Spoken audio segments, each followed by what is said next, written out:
В этом видео я перемещу вас в Сибирь, Российская Федерация. Мы будем искать заимку Агафьи Лыковой. Ее на карте тоже можно найти. Если будете искать первый раз, немножко нужно покопаться, а так достаточно просто все это сделать.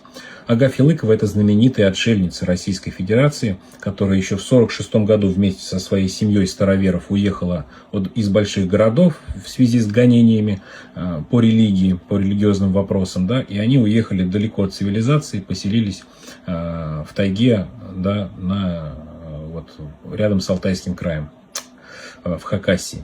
Значит, находим Горно-Алтайск, достаточно крупный город в этом регионе, и правее него, соответственно, озеро Телецкое. Достаточно туристическое место, здесь большое количество турбаз, огромное количество красивейших мест, водопадов, смотровых площадок и так далее. Вот, например, остров Любви есть, да, такой немножко, может быть, даже похож на сердце. Водопад Киште, например, вот таким образом он выглядит, да, то есть люди, вот видно, на лодках фотографируют. Водопад Корбу, да, вот такая вот штука, тоже как будто бы Карелия даже какая-то или Финляндия похожа. Но нам надо найти заимку Агафьи Лыковой. Берем озеро Телецкое и идем правее. На карте все видно. Нам нужно найти две реки. Большой Еринат и, точнее, просто река Еринат и Большой Абакан. Вот они, легко их найти, две реки. И где Еринат впадает в Абакан, и находится как раз-таки вот эта заимка Агафьи Лыковой. Ну, из космоса ее видно не очень сильно, вот видно какие-то крыши. Но вот если нажать сюда, соответственно, мы попадаем к ней в гости. Вот такие вот дома у нее там на территории, вот такие виды она видит каждое утро. Вот сама Агафья, да, ей в этом году исполняется 81 год, и она прекрасно живет на заимке. К сожалению, все родные у нее погибли. Вот вертолет к ней прилетает иногда, продукты привозят и медикаменты. Вот. И вот здесь они проживали она проживала вместе с родителями и, получается, с братьями и сестрами, которые, к сожалению, все погибли раньше времени. Так вышло, что когда их нашли в советские годы, случайно это получилось, да, и к ним начали приходить экспедиции, их заразили неизвестным вирусом, и они все заболели и умерли, кроме Агафьи, которая живет до сих пор. Поэтому, если вы не знаете, в интернете очень много видео про нее, можно посмотреть, как она живет, как люди к ней приезжают в гости. Вот. А найти ее можно вот таким образом. Но на всякий случай координаты я оставлю в описании. Нашел очень интересный город в США. Насколько известно, вот в Соединенных Штатах вот этот вид улиц есть в каждом городе. То есть, вот если взять человечка, все Соединенные Штаты синие. То есть, можно уронить человека куда угодно и посмотреть, что вокруг. Но есть один город в Соединенных Штатах, в штате Миннесота, который единственный, наверное, является здесь невозможным для просмотра в Google Street View. Вот. Столица штата Миннесота, город Миннеаполис, а рядом с этим городом, если посмотреть, есть город под названием Норт Оукс, то есть Северные Дубы, если дословно переводить. И это единственный город, который нельзя посмотреть в Google Street View. Вот смотрите, берем человека, все синее, кроме этого квадрата. Невозможно здесь посмотреть. Вот, я немножко выяснил по этому поводу. Оказывается, здесь очень интересна земля в собственности у людей в этом городе. То есть, как мы обычно привыкли, у нас кусок земли до дороги, допустим, и все, а дорога, она муниципальная. В этом городе, единственный в Штатах, у людей земельные участки идут до середины дороги. То есть у соседа напротив до середины и у вас до середины. Соответственно, все дороги частные. И вот если посмотреть заезд, один из заездов в этот город, то вот здесь вот есть знак, на котором написано, что да, no trespassing, private roads and lands. То есть частные дороги и земли. А как мы знаем, вот этот Google автомобиль не может ездить по частным дорогам без какого-то разрешения, поэтому в этот город они не заезжают. Вот. И, возможно, из-за этого вот этот город Норт Оукс в штате Миннесота является самым благополучным. Вот. Его координаты я оставлю в описании. Вот такая интересная штука. Единственный город в Соединенных Штатах, который нельзя посмотреть на Google Street View. Вот. Ребята живут в полной приватности, и на них нельзя посмотреть. Вот. Ну и здесь богатейшие люди Миннесоты живут. Вот. Всем спасибо. 14 лет назад я 4 месяца жил и работал в США. И вот давайте я вам покажу, где я был, где работал, где проживал. Да, прилетел я в Нью-Йорк, как обычно. Вот, в 4 дня прожил в Нью-Йорке, там немножко погулял. И потом автобусом уехал в штат Нью-Йорк, город Бингемтон. Вот этот вот. Такой приятный маленький городочек, такая периферия американская, никаких высоких зданий и так далее. Но мне нужно было в штат Пенсильванию, в соседний штат, вот она граница. Здесь, соответственно, мне нужен город Фрэнсвиль. То есть я работал рядом с городом Фрэнсвиль в детском лагере. Приближаемся к этому городу, я по нему гулял, ездил на велосипеде, но нас интересует вот это вот озеро. Это озеро Чоконат называется оно, и рядом с ним находится детский лагерь для мальчиков от 8 до 14 лет. Вот здесь я работал на кухне, занимался всеми делами, начиная от мытья посуды и полов, заканчивая готовкой. Вот, также и немножко спасателем поработал, баскетбольным тренером и так далее. Вот, вот такой вот лагерь. Где-то было вот главное здание. Это вот наша была зона, где все отдыхали. Жил я, вот это вот здесь вот жили дети. Я жил вот в этой кабинке с моим напарником из Чехии. Мы вдвоем работали там на кухне. Вот на этом поле мы тренировались. Здесь салют был в День независимости. В общем, вот в этом лагере я работал с июня по август. В этом озере мы купались. Здесь такая вот платформа была для ныряния. Но, к сожалению, человечка здесь поставить нельзя, поэтому ближе я показать не могу. Но зато все эти места я знаю. Вокруг этого озера я много гулял, ездил на велосипеде. Вот, и прекрасно знаю эти земли. Также в августе я из Фрэнсвилля отсюда уехал, получается, обратно в Бингемтон. И из Бингемтона я на автобусе уехал в столицу штата Нью-Йорк, это город Олбани. Вот отсюда. И здесь меня уже человек забрал к себе домой. Я работал в книжном магазине, вот в этом городе, называется он Стивентаун. Я отдельно открыл. Вот, в этом книжном магазине я работал в городе Стивентаун. То есть здесь человечку уроним. Сейчас этот книжный магазин называется Brave Heart Book and Bazaar. Вот, но когда я работал в этом книжном магазине, он назывался Down in Denver Books. И если мы здесь сейчас посмотрим другие даты, возьмем, например, 9-й год. Ну, плохо видно. Но вот в таком доме я жил. Вот в этом доме, не в таком, а конкретно в этом доме я жил. Посмотрим другие даты, допустим, 18-й год. Вот, уже Down in Denver Books. Вот именно здесь я и работал. Вот это все окна были покрашены мной. Вот это было мое окно, в котором моя была спальня. Вот эти все рамы были покрашены мной. Вот этот серый фасад покрашен мной. Вот эти колонны тоже покрашены мной в красно-серый цвет. И здесь также была выкрашена, на веранде был выкрашен весь пол. Вот здесь вот я работал в этом доме. Вот. Ну, жил в семье, получается, муж с женой. Вот. И в этом амбаре стояла газонокосилка. И вот эти все газоны я тоже косил. Вот. Ну, такая, это прям вообще глушь американская. Здесь буквально живет пару тысяч человек в этом Стивентауне. Так что последний месяц моей работы был скучный, я из этого дома никуда не выходил. И весь остаток времени до середины сентября провел здесь, вот в этом книжном магазине. Вот, вот он, в этой части дома находится книжный магазин вот здесь, а это дом хозяина. Вот, вот такие дела. Здесь я провел в 2012 году часть своего лета. Приятно сюда вернуться. Есть в России такой город, Тольятти называется. Но это его не изначальное название, понятно, что корни из Италии. Ставрополь на Волге назывался этот город, рядом с Самарой, где у нас есть завод АвтоВАЗа. Вот здесь он находится, вот эти вот огромные цеха. Но меня удивило в Тольятти другое. Я так вот просматривал, я просто был в шоке с того, что как расположены у них сады и дома вот в этих районах здесь и вот здесь снизу. Смотрите, у меня, я не знаю, такой рай-перфекционист просто. Смотрите, просто куча домов. Это с ума сойти, вы посмотрите, просто дачи. И название улиц очень интересное. 17-я линия, 16-я, 15-я. Очень просто все. Меня очень это удивило в Тольятти. Такой строгий прямоугольник, по сути. И все это просто исперещено домами. Просто посмотрите, как тут люди живут. Это все дачи, сады, жилые дома, вот миллиард теплиц.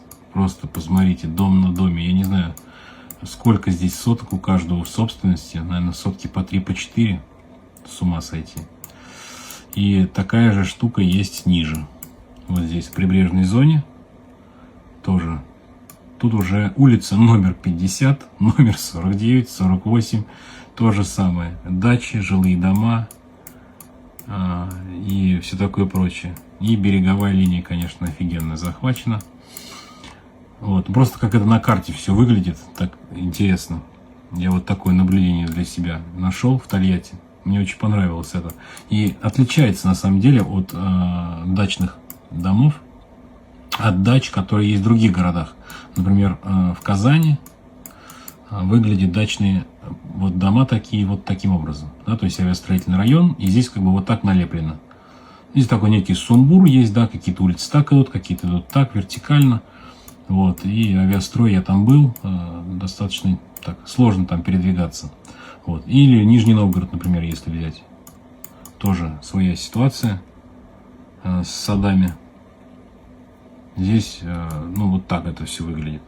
Да, то есть, ну, похоже чем-то на Тольятти, но все равно как-то по-другому. Но в Тольятти меня очень удивило, конечно, своими ровными линиями. Выглядит это очень интересно. Так что продолжаем изучать карты и выясняем для себя что-то новое. И, возможно, когда-то мы там окажемся. Да? Вот такая штука в Тольятти. Очень интересно. Люблю посидеть на Google картах. Тут смотрел видео про Варанаси, город в Индии такой, где трупы сжигают. И там течет река Ганг. Всем известная. В Индии очень длинная и популярная. Все про нее знают. Мне стало интересно, а где же она начинается. И вот я долистался до ее начала. Здесь вот есть такой город, Девапраяг. И оказывается, Ганг начинается, по сути, из слияния двух рек. Река Алаканда, Алаканада, Алакананда, Алакананда и, получается, вторая река.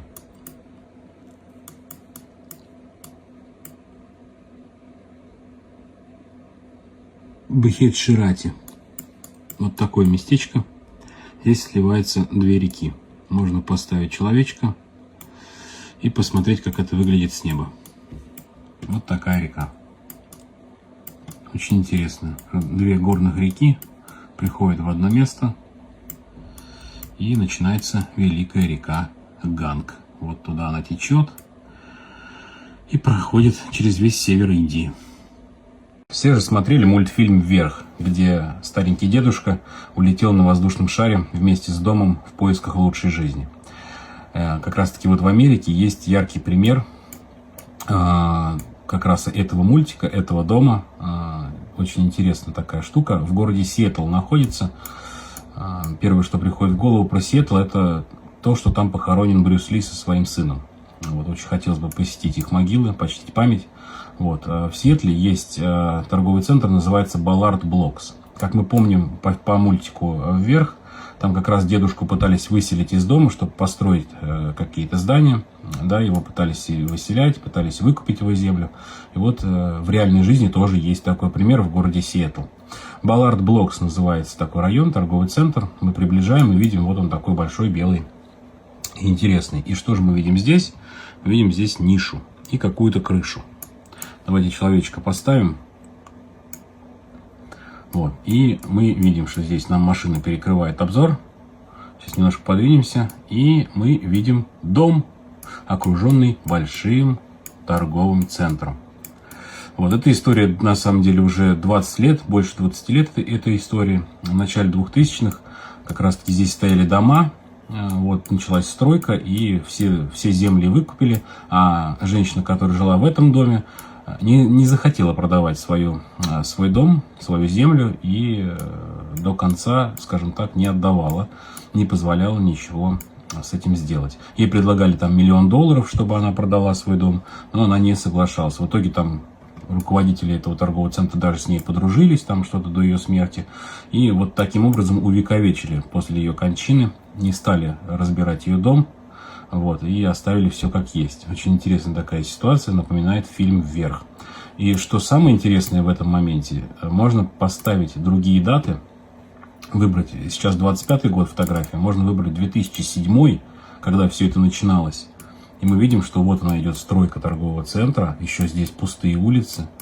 Вот. И этот дом стоит, он был жилой еще, вот так он выглядел. Фотография не очень качественная, но тем не менее. А через год ситуация уже была вот такой. Да, домик вот такой уже выглядел. Ну и там, допустим, через 10 лет уже он заброшенный и уже такой из ОСБ плит сделанный. Вот такой вот пример фильма «Вверх»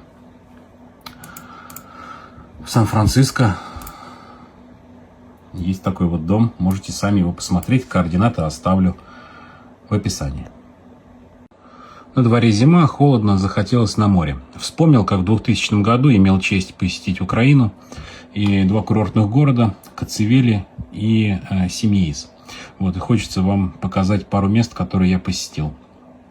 И советую посетить всем остальным.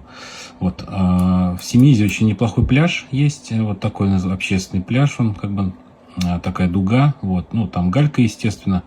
Ну, здесь важно это вот эта скала Дива, такая она вот большая, и самое главное, что на нее можно залезть. Там вот если по камням пройти, можно залезть. Сейчас человечка поставим на самый верх. Вот такой вид открывается на побережье, горы и все такое прочее.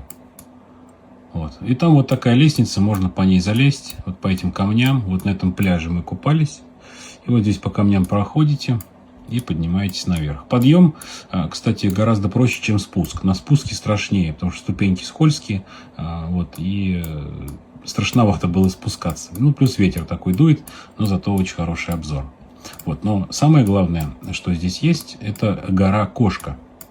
Вот она изображена здесь вот, да, она вот такая вот, как бугром здесь выглядит. Но лучше всего смотреть его вот с этого пляжа. Как раз таки с пляжа Коцевели. Сейчас покажу вам. Вот здесь пирс есть такой. Вот, и, соответственно, пирс на море. Тоже здесь мы купались. И если так вот смотреть, оп, получается гора Кошка. Очень красиво. Каждый день мы смотрели на эту гору, когда ходили купаться на море. Видите, это мордочка, голова, ушко. Дальше шея идет, уже спина. Вот этот горб ее. И вот она так вот лежит. Гора Кошка. Вот, так что так вот вспомнил я, захотелось на море. Может быть, когда-нибудь съездим. Координаты места будут в описании. Все мы знаем, что Лондон is the capital of Great Britain. А в Лондоне течет река Темза, которая впадает в Северное море. Вот она здесь проходит через Вестминстерский дворец, Биг Бен. И вот таким вот широким руслом протекает до самого моря. И мне стало интересно, где же находится ее исток. То есть, где она начинается. И я вот так вот по руслу шел. Она здесь сужается, да, уже там в пригородах Лондона она уже не такая широкая. Вот, и в общем, долистался я вот до следующего. Получается, к югу от города Бирмингем, вот здесь вот такой есть городок Коутс, или населенный пункт. И вот тут есть лесочек, и в нем находится источник реки Темза. Вот в этом лесу он начинается, рядом с небольшим таким вот замком. И дальше все это уже идет в виде ручья вниз вот сюда. Вот так выглядит камень, который стоит рядом с этим источником. На нем написано, что этот камень был размещен здесь, чтобы обозначить источник реки Темза. Вот плохо видно, камень старый уже и надпись не обновляли. Вот. И таким вот ручьем он течет. Здесь вот даже видео приложены. Вот так он выглядит. То есть бывает, что пересыхает этот источник. И вот отсюда, из этих камней, он, получается, бьет. Вот. И если мы вот человечка поставим сюда, здесь вот какой-то человек просто прям по руслу ходил с камерой И здесь вот как бы его не видно. Но вот это русло, просто оно пересохшее. Но когда источник начинает бить или идут дожди, то река наполняется, и уже водой она становится вот в этом местечке под названием Юэн. И вот здесь вот рядом с дорогой начинается уже большая вода, можно так сказать. Вот она пошла. То есть вдоль нее идет тропинка вдоль Темзы, и уже потекла река. Вот оттуда она из-под моста выходит и уже идет до Лондона таким вот руслом. Вот такое вот местечко. Было очень интересно узнать, где начинается река Темза. Наверняка каждый из вас знает, кто такой Робин Гуд. И я тоже много про него слышал, и смотрел, и читал. Вот, и мне интересен этот персонаж английских баллад и легенд, вот, английского фольклора. Мне стало интересно вообще места его пребывания. Вот мы перемещаемся в Англию между городами Шеффилд и Ноттингем. Во времена короля Ричарда, Львиное сердце, был огромный Шервудский лес. Вот сейчас он выглядит таким образом, уже практически весь спиленный. Вот, потому что в сериалах и фильмах он представляется как огромный лес, который не перебежать, там, я не знаю, за несколько суток. Вот, но сейчас он достаточно маленький. И если мы приблизимся в Англии, здесь вот есть, получается, знаменитый дуб Шервудского леса, так называемое логово Робина Гуда. Вот. Но интересно мне не это. Это все понятно. Шервудский лес, да, он сохранился до наших времен. Мне интересно было, где же похоронили Робина Гуда. И есть местечко недалеко от города Лидса. Так называемая предполагаемая могила Робина Гуда была найдена вот здесь. Вот. Это местечко называется Кирклис. И вот здесь в лесу есть могила Робина Гуда. Вот такая точка на карте. Вот таким образом она выглядит. Такая вот решетка, прямоугольник такой. Можно посмотреть, что внутри это выглядит вот таким образом. И есть надгробная плита. Вот так еще выглядит могила Робина Гуда. По легенде, он где-то находился здесь в какой-то церквушке. И перед смертью умер он от кровоиспускания, потому что чем-то болел. Тогда, в те годы, 1000 лет назад почти, применяли метод кровопускания, чтобы вылечить болезнь, но его она победила. Вот, и он приказал дать ему последнюю стрелу и сказал, что вот где она упадет, там меня и похороните. И вот якобы стрела упала в этом лесу, и, соответственно, здесь его и похоронили. И вот такая вот надгробная плита у него есть. И здесь на старом английском диалекте, да, с такими, то есть непонятно, как будто бы иностранный язык, но можно понять. По-русски, если переводить, написано: здесь под небольшим камнем лежит Роберт, граф Хантингтонский. Никогда лучник не был так хорош, как он, и люди звали его Робин Гуд. Таких преступников, как он и его люди, Англия больше не увидит. Умер 24 декабря 1247 года. Вот такой вот есть могила Робина Гуда в Англии. Координаты оставлю в описании, можете сами посмотреть. Рассматривая объекты на карте, мне больше всего нравятся места, где есть карьеры, разрезы и кимберлитовые трубки. Поэтому у меня есть 2,5 минуты, чтобы показать вам 8 разрезов, карьеров и этих самых трубок. Первое — это город Асбест, Свердловская область. Здесь вот такой вот карьер на 7-8 километров. Вот так он выглядит. Да? Я в этом мало что понимаю. Я знаю, что здесь добывают руду, полезные ископаемые, золото, алмазы и прочее. Вот. Просто я восхищаюсь инженерными мыслями, инженерными решениями и масштабами. Вот такой вот в городе Асбест. Дальше получается у нас карьер Удачный. Это Республика Саха-Якутия. Его посмотреть нельзя, к сожалению, только с неба. Вот такой вот вход в преисподнюю. Дальше у нас идет карьер Лебединского ГОК. Это Белгородская область, рядом со Старым Осколом. Здесь почти 4-километровый разрез. Очень, очень интересный, да. Вот так он выглядит, вообще масштабный, просто огромный, с большой техникой и так далее. Дальше у нас идет Бородинский разрез, это уже Красноярский край, город Бородино. Вообще для меня Бородинский разрез — это когда бородинский хлеб пополам разрезали, и вот мы взяли две половинки, и это Бородинский разрез. Но оказывается, есть еще и вот такая штука на 6 с лишним километров в длину. Вот, и вот так он выглядит, да. Здесь вот есть еще памятник, роторное кольцо у него, вот интересный такой. А так это все вот таким образом выглядит. Дальше у нас идет Олимпиадинское месторождение, которое находится в Красноярском крае. Ну, это, золоторудное, скажем так, я не знаю, трубка или карьер, это что это такое.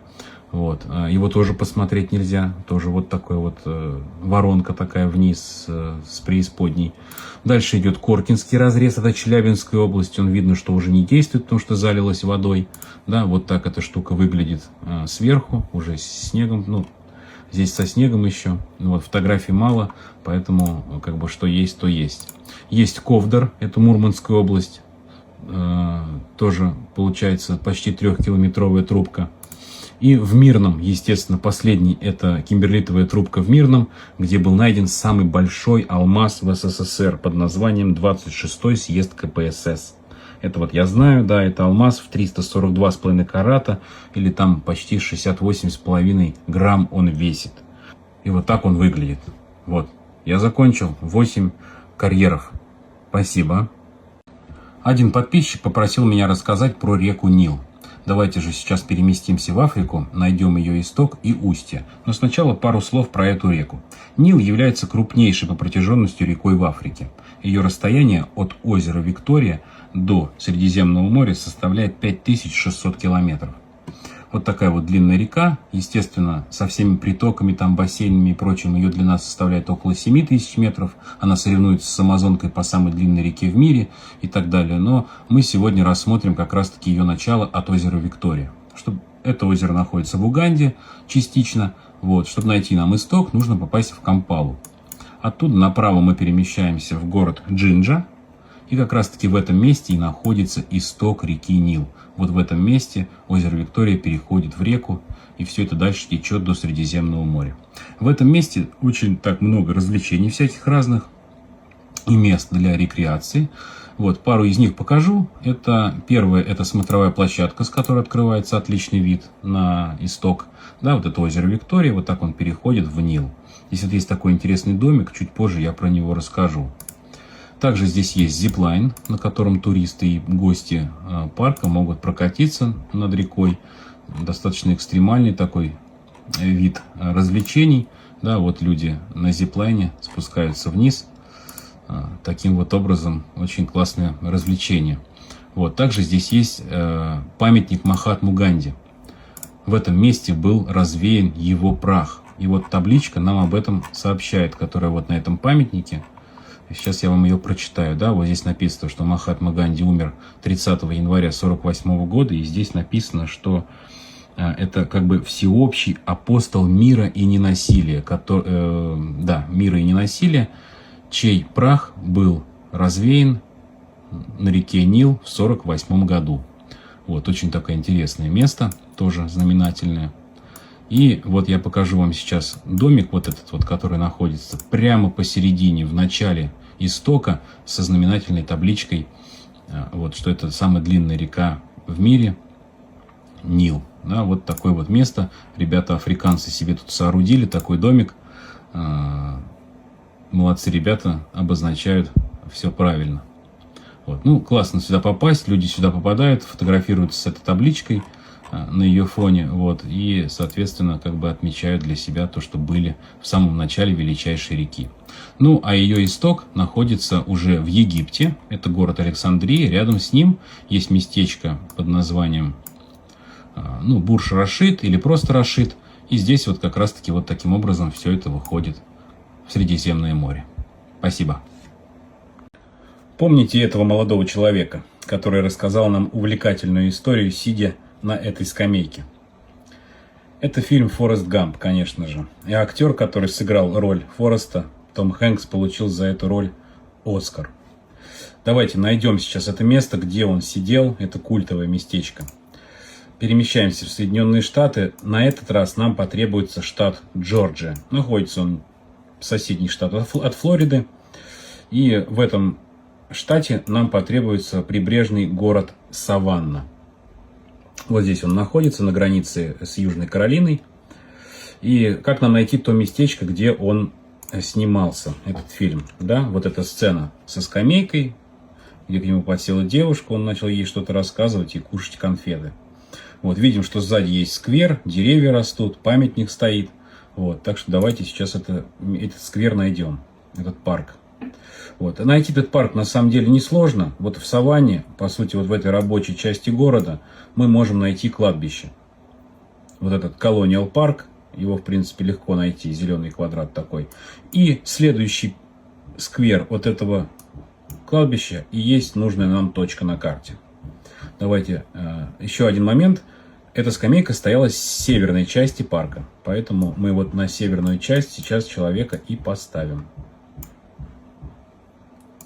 И вот мы попадаем в то место, где происходили съемки, и вот это то самое место.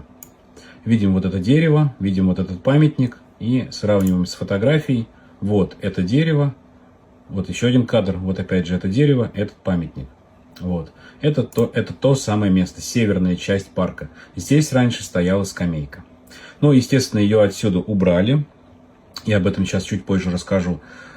И посадили цветы. Вот. И раньше здесь вот такая ситуация была. Если посмотреть другие даты, скамейка была убрана очень давно. Эта фотография свежая, 25-го года, а это, например, 2007 год. Здесь всегда не было этой скамейки. Вот. Так что в этом месте вы ее не найдете, но найдете ее в другом месте. Эту скамейку на самом деле установили специально. Вот. И для съемок этого фильма. А позже передали в исторический музей. А исторический музей находится в этом же городе. Это исторический музей Саванны. И он находится рядышком. Вот наша площадь. Вот наша площадь Чипева, а вот наш исторический музей. Мы в него переходим, и я сейчас эту скамейку вам покажу. Дай бог вспомнить, где правильная точка. По-моему, вот это вторая. Да, все верно. Вот эта скамейка Фореста Гампа, стоящая в музее. Ее убрали сюда, чтобы не привлекать лишнего внимания к парку, чтобы там не ходили толпы туристов. Ее просто убрали в музей, и каждый может прийти и на нее посмотреть. И вот так эта скамейка выглядит, уже стоя в музее. Вот. Очень рад был найти этот кадр. Каждый раз, пересматривая этот фильм, меня посещают очень приятные чувства. Очень я его люблю. «Форест Гамп» — один из лучших фильмов в моей личной коллекции для просмотра. Всем спасибо.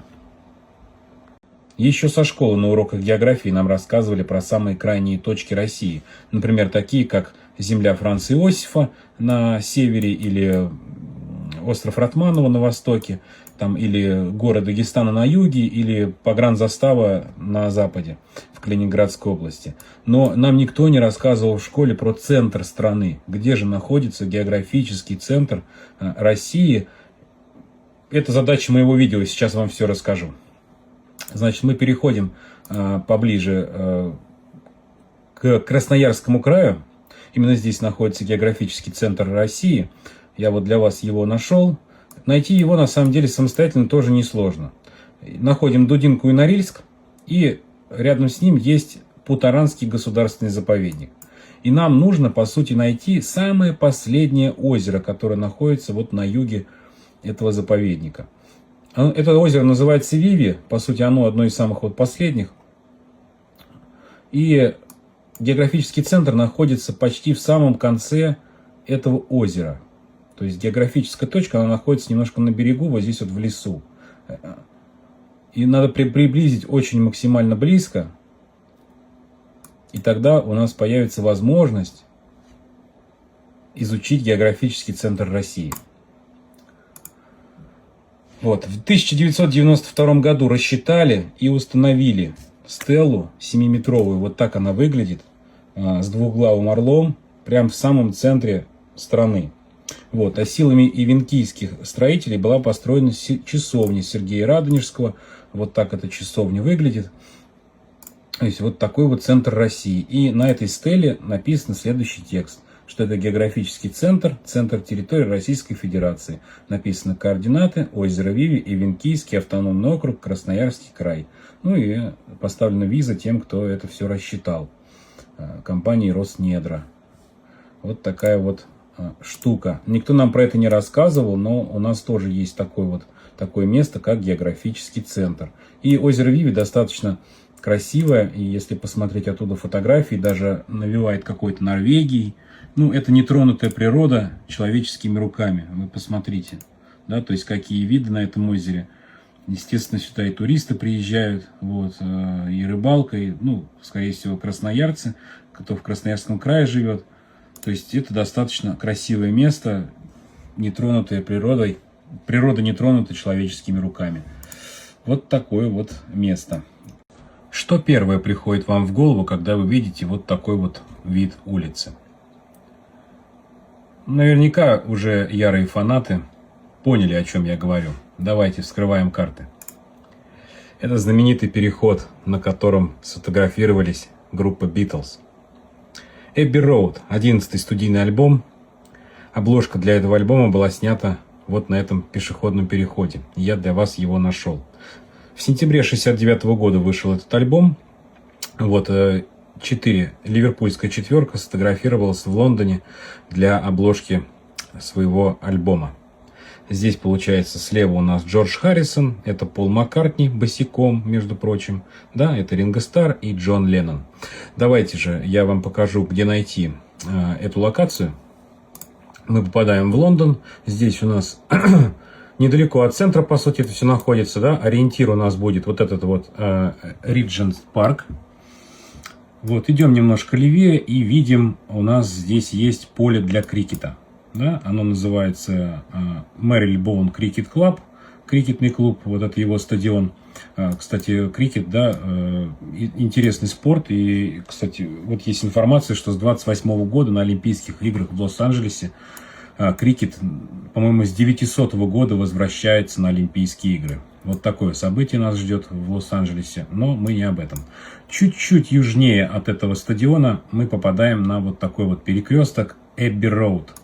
Так и называется, собственно, альбом. И этот самый переход, он напрашивается сам по себе.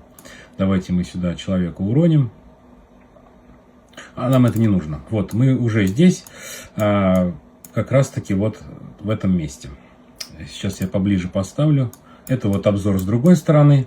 Здесь вот видите уже много людей, туристов, которые постоянно сюда приходят, фотографируются на этом переходе. И сейчас я покажу прямо вид с этого перехода, если у меня получится. Да, вот прямо на нем мужчина сделал фотографию на Abbey Road. Ну, снимки разных годов, это съемка 2018 года. Можно посмотреть еще фотографию. Здесь уже 3 крепких мужчины держат одну камеру, да, делая фотографию. Вот тоже туристы постоянно на этом месте. Вот, как всегда, координаты я скину в описании. А так вот мы попали в это культовое место. Если захотите, можете сами посмотреть. И, кстати, с этого места ведется прямая трансляция. Вот, можно вывести камеру на сайте Earthcam. Можно выбрать Abbey Road и посмотреть, что здесь происходит в режиме реального времени. Спасибо. Один зритель попросил показать могилу Брюса Ли в Сиэтле. Ну что ж, давайте это сделаем. Сиэтл находится в штате Вашингтон, в Соединенных Штатах Америки. Вот здесь вот слева он находится, этот штат, сверху, на границе с Канадой. Давайте откроем этот город. Чтобы нам найти кладбище, на котором похоронен Брюс Ли, нам нужно найти район Capitol Hill. И выше есть вот такой вот парк, и сверху от него есть кладбище. Называется оно Лейквью. И здесь вот практически в самом центре, если приблизить, находится как раз-таки могила Брюса и Брэндона Ли. Давайте сейчас сюда человечка поставим, посмотрим на нее издалека. Координаты, как обычно, я скину в описании. Вот эта могила, она находится вот здесь. 2 надгробия вот этих вот. Это Брюс Ли, это Брэндон Ли. Сейчас еще поближе мы сделаем, чтобы было видно. Вот, вот так вот. Но это, кстати, современная фотография, ей там около 2 лет. Видно, да, что сделали помост. Вот мне, кстати, очень понравилось, что они вот изменили немножко могилу и сделали такой вот заезд сюда, заход, такой подиум. И, получается, подняли могилу над землей. Потому что то, как было раньше, видимо, не очень устраивало, потому что люди топтались на этой могиле и вытаптывали всю землю. Да? Вот так это все было. Видно, что вокруг вся земля вытоптана. Не очень красиво, не очень ухоженно, поэтому решили вот так вот облагородить такой вот конструкцией, скажем так. Ну вот, собственно, сама могила. Действительно, вот она находится в Сиэтле. Вот давайте я верну фотографию, так видно лучше. То есть здесь вот написано, что Брюс Ли родился 27-40 года, умер 20 июля 73-го. Основатель Джит Кун До. Это, ну, по-другому, путь опережающего кулака. И рядом с ним лежит его сын Брэндон Ли, который умер 31 марта 93 года. Ну вот что интересно, тут еще сзади есть скамеечка такая у них, чтобы можно было посидеть, на которой написано, что муж и отец, сын и брат, вы оба, точнее вы всегда с нами. Линда и Шеннон. Линда и Шеннон – это супруга Линда, а Шеннон – это дочь Брюса Ли. Вот так вот в Сиэтле находится могила. Кстати, еще один момент, да, почему именно в Сиэтле похоронен Брюс Ли, да, потому что он здесь учился в университете, а также встретил свою жену Линду. Вот. Но хоть и умер он в Гонконге, но семья все-таки решила похоронить его именно там, где он был по-настоящему счастлив. У меня отключили свет. Перед вами популярный бренд спортивной одежды The North Face. И мне в свое время стало интересно, а что же означает вот эта вот штука, вот эти дуги. Явно же что-то связанное с природой, и я разобрался, и сейчас вот решил с вами поделиться, что это такое, и как найти это место, которое здесь обозначается. Поскольку компания North Face была создана 58 лет назад в Сан-Франциско, поэтому мы едем в Калифорнию. За образ логотипа была взята скала Half Dome, которая находится в национальном парке Йосемити в Калифорнии. И чтобы найти этот Half Dome, нам нужно попасть в этот парк, который находится вот здесь, вот, да, чуть правее от Модеста. В принципе, его легко найти, здесь полно национальных парков. И вот он, национальный парк Йосемити. И здесь прямо по центру находится его главный символ – гора Half Dome. Ее высота 2694 метра, состоит полностью из гранита. Вот, это один из крупнейших монолитов вообще во всем США. И чтобы его вот хорошенько осмотреть, этот Half Dome, можно обратиться к двум главным точкам обзора. Это Glacier Point и Washburn Point. Вот Glacier Point вот такие дает фотографии. Да? То есть вот он, этот Half Dome, и как раз таки он и был прототипом логотипа, который стилизовали под этот бренд. Давайте еще посмотрим вот такие красивые фотографии. Видите, какая вот отвесная скала получается здесь, с этой стороны. Дальше еще есть вот такие фотографии. И вот самая такая тоже интересная, где четко видно очертания этой скалы. И следующий Washburn Point тоже есть. Здесь тоже отличные фотографии. И летом вот, и зимние фотографии есть. Так что было очень интересно узнать, что вот такая природная массивная штуковина стала прототипом этого логотипа. Естественно, я координаты этого места скину вам в описании к этому видео. Да, вот Йосемити национальный парк. И еще здесь есть одна скала, это Эль Капитан, тоже является таким местом притяжения. Но Half Dome является центральной фигурой в этом парке. Всем спасибо. Фильм «Гладиатор». Помните эту легендарную сцену, где Максимус возвращается домой через поле, и навстречу ему бежит ребенок, и также его встречает жена. Это поле существует на самом деле, конечно же, и давайте мы его найдем. Один из величайших фильмов, очень его люблю, много раз его пересматривал, и, конечно же, интересно найти, где находится это место. В Италию мы перемещаемся. Есть такой город Сиенна в Италии. Чтобы найти это поле, достаточно оно знаменитое, находим город Сиену и идем как бы южнее немножко до такого местечка под названием Пьенца. Такой небольшой городок Пьенца, итальянский, да, здесь по сути 2 улицы, там 3. Вот. И рядом с Пьенца есть поля, которые снизу находятся. И вот это вот поле, как раз таки, вот этот прямоугольник, и есть то самое место, где снимали эту сцену. Давайте немножко издалека пойдем. Сейчас я вам покажу. Можно вот сюда, например, вот так вот сделать. И уже видим, вот что они, тропинки пошли, деревья растут. Это в марте съемка была, поэтому листьев нет. И вот мы видим уже знакомые нам очертания дороги и деревьев. Сейчас попробуем поближе приблизиться. Вот уже лето, уже листья есть, уже лучше.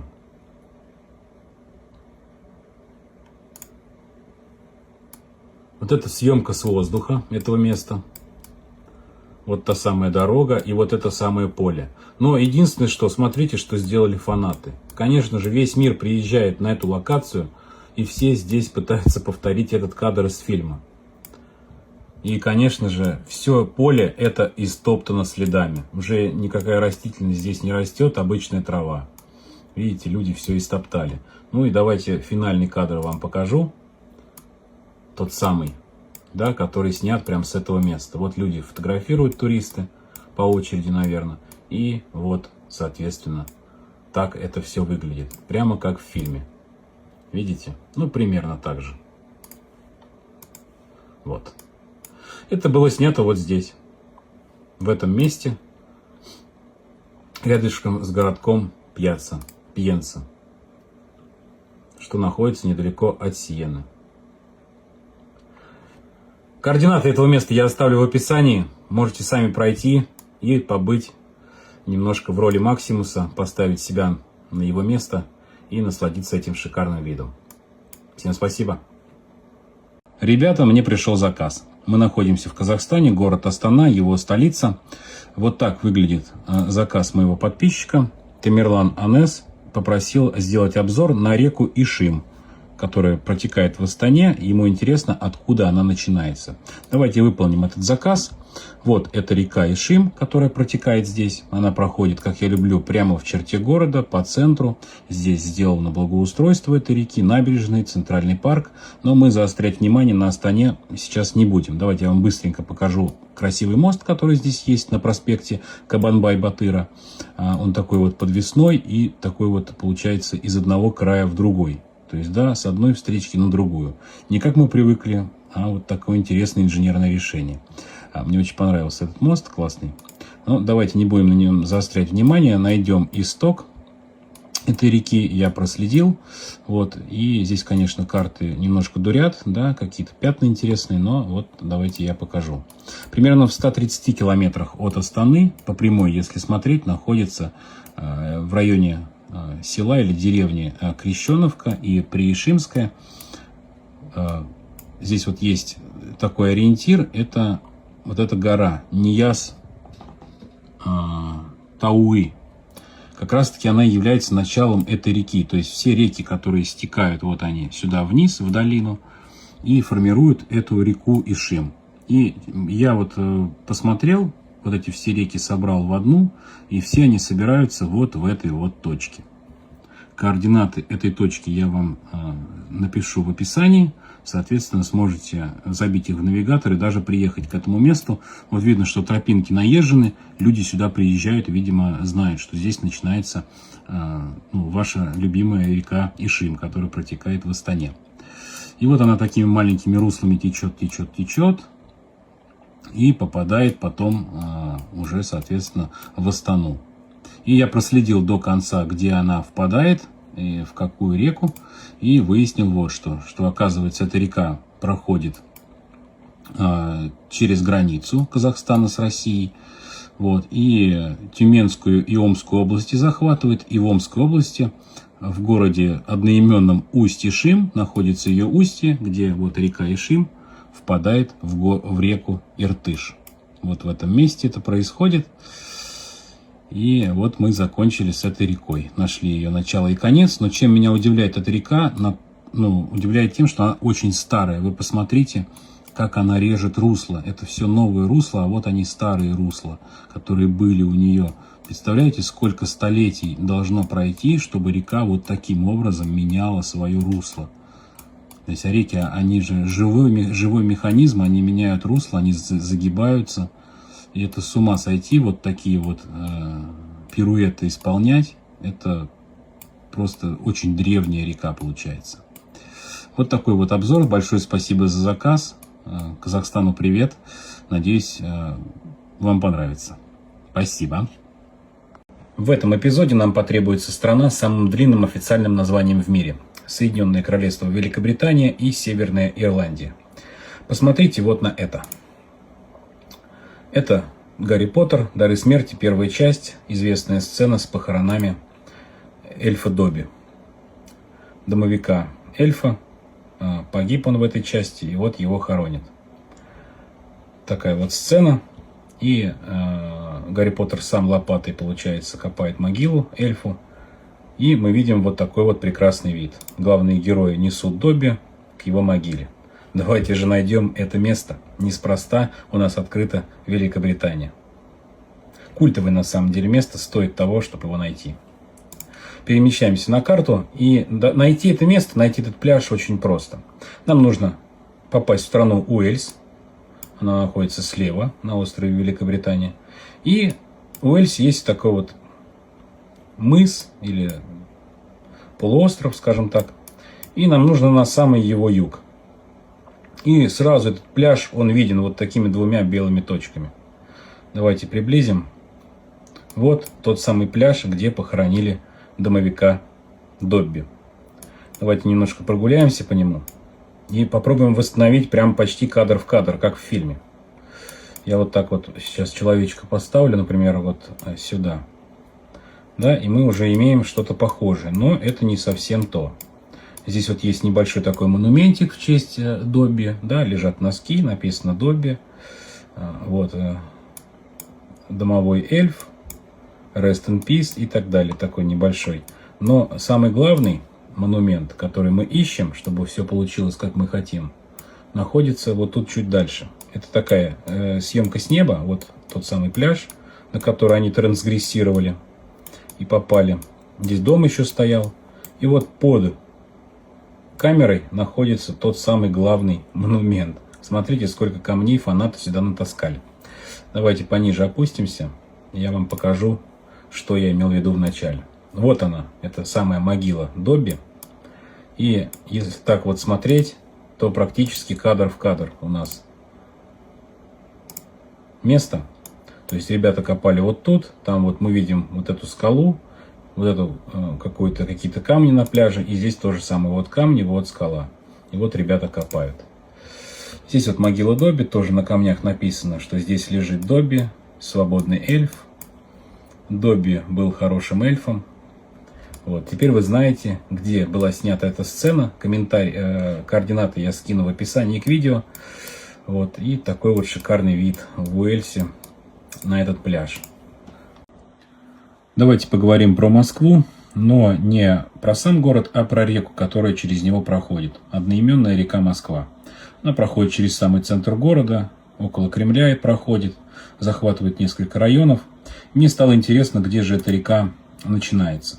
Наверняка жители Москвы и Московской области прекрасно это знают, но тем не менее нужно рассказать и всем остальным.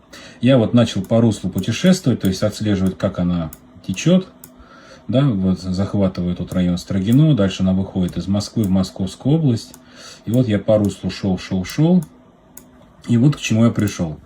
Значит, попал я на границу Смоленской и Московской области, на трассу Е30. Это трасса на Беларусь. И получается, что вот здесь такая вот точка на карте есть, на которой все это изображено. Здесь вот некая такая зона. И сейчас мы человечек сюда опустим и посмотрим. Вот. Мы попадаем, по сути, на исток реки Москва. Здесь вот такая часовня. и некая зона отдыха, где путешественники могут остановиться, перевести дух и такое знаковое место посетить. Да?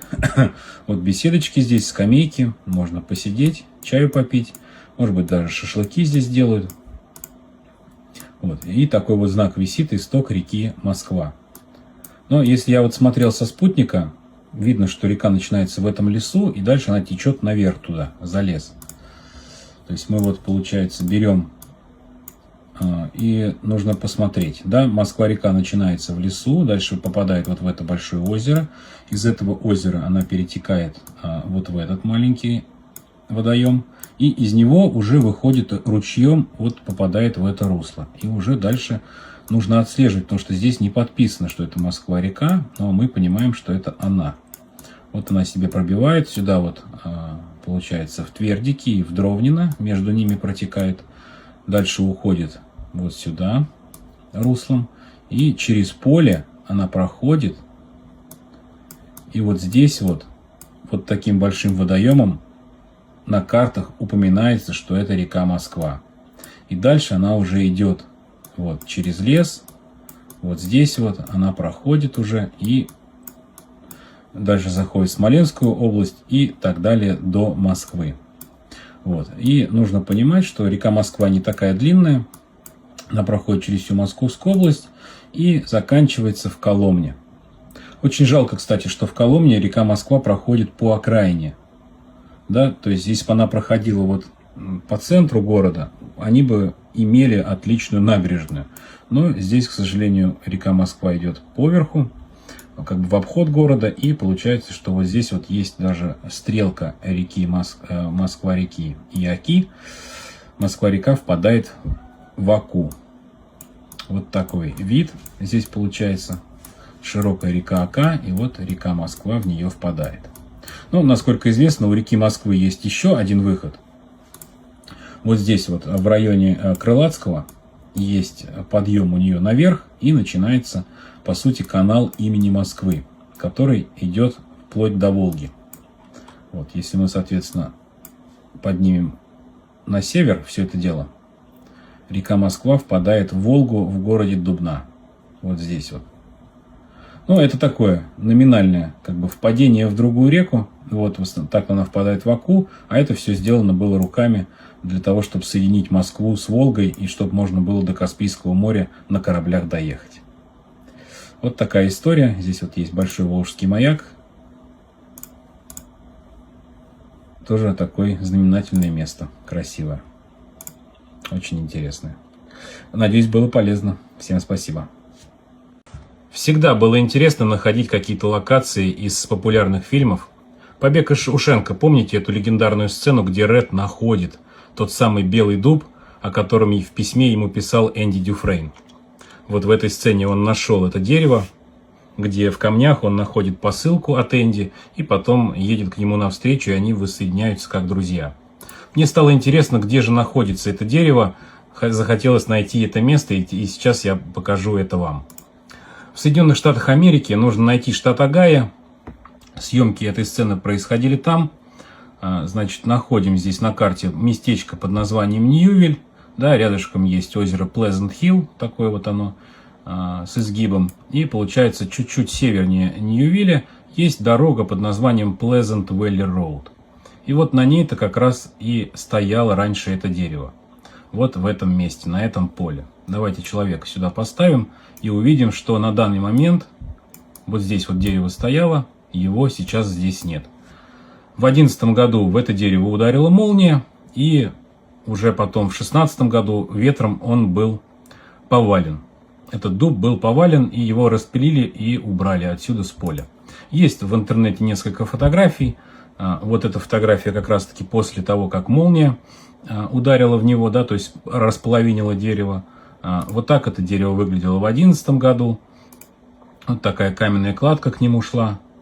То есть здесь вот много всяких можно найти информации, да, вот здесь без листьев в осеннее время снято и так далее. Но, к сожалению, в 2016 году уже располовиненное дерево упало, и вот есть даже видео того момента, после падения засняли, вот изображено, скажем так, последние дни жизни этого дерева. Вот так вот. Да, вот Pleasant Valley Road, но что интересно, здесь съемка 24 года, но если поставить съемку 8 года, то дерево на месте. Вот он, тот самый дуб. Google карты хранят все, можно поностальгировать и посмотреть. Да, то есть вот в 8 году это дерево еще стояло. А на данный момент все, что осталось на этом месте, это всего лишь одинокая табличка, которая напоминает нам о том, что мы присутствуем в культовом месте, на месте съемках фильма. Да, вот написано Movie Site Shawshank Trail. Но предупреждают, что no trespassing, дерево находится на частной собственности. Но сейчас этого дерева нет, да, к сожалению, оно было отсюда убрано, да, и погода его убрала. Вот, координаты этого места я оставлю вам в комментариях. Можете самостоятельно посмотреть и поностальгировать. Всем спасибо. Узнаете это поле? А ведь это самое популярное поле в мире. Давайте я вам помогу. Вот так проще. Все верно, это безмятежность. Самый популярный рабочий стол, картинка для рабочего стола в мире. На Windows XP у всех она стояла, и каждый, когда включал компьютер, ее видел. Давайте я вам покажу, где находится эта безмятежность, где ее найти. Находится это в Соединенных Штатах Америки, недалеко от Сан-Франциско. На север от Сан-Франциско уходим, есть здесь местечко под названием Шелвиль. Приближаем этот Шелвиль, и здесь достаточно близко от него, с правой стороны идут поля и дорога. И здесь прямо вот написано Windows XP Bliss Wallpaper. То есть Bliss это в переводе, ну, наши перевели безмятежность. Вот. И, соответственно, мы возвращаемся на это поле. Оно вот в октябре 25 года выглядело вот так. Вот если, допустим, взять август 17 года, уже мы узнаем знакомые очертания. Но собрались мы здесь не ради этого. Это самая популярная картинка для рабочего стола. А знаете, какая была вторая по популярности картинка, когда безмятежность надоедала и вы ставили что-то другое? Конечно, это осень. У многих на рабочем столе, я уверен, она стояла, и у меня в том числе. И мне стало интересно, где же находится это место, где было снято, вот этот снимок был снят. Он был снят в 99 году, 27 лет назад. Вот, соответственно, давайте я сейчас покажу, где это. Если у нас безмятежность была снята в Соединенных Штатах Америки, недалеко от Сан-Франциско, то осень была снята в Канаде, недалеко от города Гамильтон. Есть вот такие населенные пункты. И здесь вот есть населенный пункт под названием Берлингтон. И вот в Берлингтоне как раз прямо и написано, что Windows XP Autumn Wallpaper. Давайте человечка сюда поставим. И вот что у нас перед экраном. Именно эта дорога снята на этой фотографии. Это вот апрель 23 года. Если посмотреть май 19, то мы увидим вот такое. Здесь, к сожалению, нельзя подъехать ровно к проезду. То есть, ну, можно вот так вот посмотреть. Да, то есть вот он этот забор знаменитый, вот эти толстые деревья. Да, вот он этот забор. Вот они, эти деревья толстые. Там вот амбар сзади. Ну, тут его не видно. Но если мы, соответственно, вернемся назад и нажмем уже вот сюда на картинку, то у нас будет уже похожая фотография, снятая с места событий. Вот я вам помог найти две самых популярных картинки на рабочий стол Windows XP. Все координаты будут в описании. Надеюсь, было полезно. Фильм «Бумер», 2003 год, режиссер Петр Буслов. Помните эту легендарную сцену? Слушай, ну ни хрена себе, а? Это наша заправка, еще беспределить, а? Ты что так базаришь, а? Где беспредел? Где беспредел? А? Где беспредел? После этого фильма в школе ни один день не обходился, чтобы я не слышал эту фразу. Давайте же найдем, где снималась эта легендарная сцена, эту заправку. Находится она в Московской области, город Коломна. Здесь вот есть такой небольшой Радужный, да, населенный пункт. И как раз таки на пересечении вот дороги от Радужного с трассой М5 Урал и находится эта самая заправка. Сейчас она называется Моснефть, но тогда она была такая полузаброшенная, скажем так, да, 23 года назад, там 24. Вот она, эта заправка, вот узнаваемые красные здания на фоне, на заднем. Да, вот есть кадр из фильма, вот где Килла просит помыть руки, и вот эти здания стоят сзади. Здесь есть пасхалка на этой заправке. Если вы там близко где-то живете, можете заехать и посмотреть, осталась ли она до сих пор. Да? Лучший бензин для бумера на М5. Да? Вот эта заправка принимала участие в фильме «Бумер». Вот. Так что место культовое. Можно заехать, посмотреть, в каком состоянии она сейчас, потому что это фотография 2019 года. Вот. И вторая сцена – это финальная перестрелка. Получается, сейчас я отмотаю на нужный момент. Вот главные герои сидят в машине, а кот сидит, да, и написан номер 21, номер дома. Это первая Курьяновская улица в Москве, дом 21. Вот он. Раньше здесь был розовый детский сад, стоял. Теперь здесь, другой детский сад, просто отремонтированный. Но если отмотать на 2011 год, здесь старые локации. И вот здесь-то как раз-таки и происходили все эти сцены с перестрелкой, да, где вот эта сцена, да, вот отсюда выходит из компьютерного магазина. Вот, все эти сцены происходили здесь. Вот эта сцена и эта сцена тоже. Вот из этого магазина они выходили. Сейчас здесь кафе «Чердачок». Вот, а так они отсюда выходили. Димон сидел вот здесь в машине и так и не помог своим друзьям и уехал. Вот, теперь вы знаете две локации из съемок фильма «Бумер», да, одну с культовой фразой «Где беспредел», а вторая – это финальная перестрелка. Вот, она снималась на первой Курьяновской улице, дом 21, около вот этого детского сада. Все координаты для любителей фильма будут в описании. Спасибо.